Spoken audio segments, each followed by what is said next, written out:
because of Winn Dixie. Chapter 4. 1, said the preacher. We were sitting on the couch, and Winn Dixie was sitting between us. Winn Dixie had already decided that he liked the couch a lot. 1, the preacher said again. Winn Dixie looked at him kind of hard. Your mama was funny. She could make just about anybody laugh. 2, she had red hair and freckles. Just like me, I said. Just like you, the preacher nodded. 3, she liked to plant things. She had a talent for it. She could stick a tire in the ground and grow a car. Winn Dixie started chewing on his paw, and I tapped him on the head to make him stop. 4, said the preacher. She could run fast. If you were racing her, you couldn't ever let her get a head start, because she would beat you for sure. I'm that way too, I said. Back home in Watley, I raced Liam Fullerton and beat him, and he said it wasn't fair because boys and girls shouldn't race each other to begin with. I told him he was just a sore loser. The preacher nodded. He was quiet for a minute. I'm ready for number 5, I told him.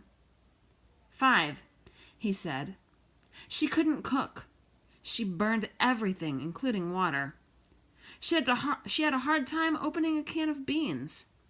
She couldn't make head or tail of a piece of meat. 6, the preacher rubbed his nose and looked up at the ceiling. Winn Dixie looked up too. Number 6 is that your mama loved a story.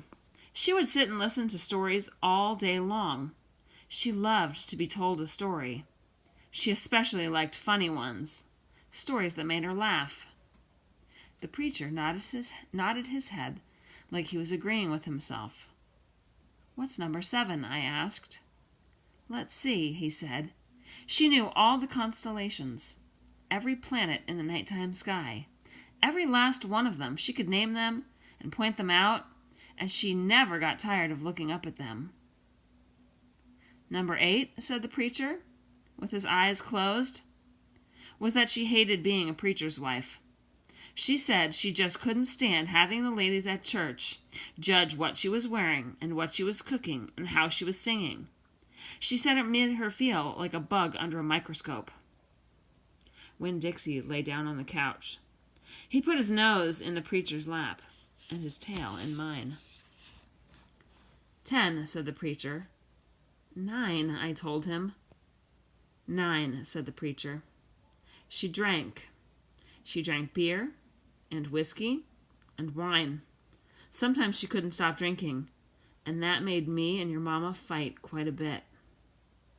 Number 10, he said with a long sigh. Number 10 is that your mama loved you.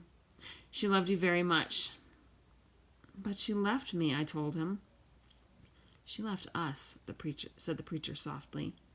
I could see him pulling his old turtle head back into his stupid turtle shell. She packed her bags and left us, and she didn't leave one thing behind. Okay, I said. I got up off the couch. Winn Dixie hopped off too. Thank you for telling me, I said. I went right back to my room and wrote down all 10 things that the preacher had told me. I wrote them down just the way he said them to me, so that I wouldn't forget them. And then I read them out loud to Winn Dixie until I had them memorized. I wanted to know those 10 things inside and out.